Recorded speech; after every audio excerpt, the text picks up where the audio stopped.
এইটা প্রফেসর জাফর সাহেব এই গত রেজিমে ইনক্লুড করেছিল, যেটা নিয়ে অত্যন্ত সমালোচনা হয়েছে, বিতর্ক হয়েছে, সংসদে আলোচনা হয়েছে।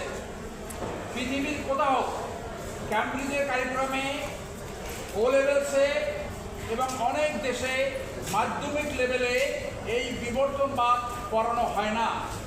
বিবর্তনবাদ পড়ানো হলে কমলমতি শিশুদের মনে এক ধরনের চাপ সৃষ্টি হয়। সেই জন্য ক্যামব্রিজের শিক্ষা কারিক্রমে মাধ্যমিক লেভেলে তারা এটা ইনক্লুড করেনি।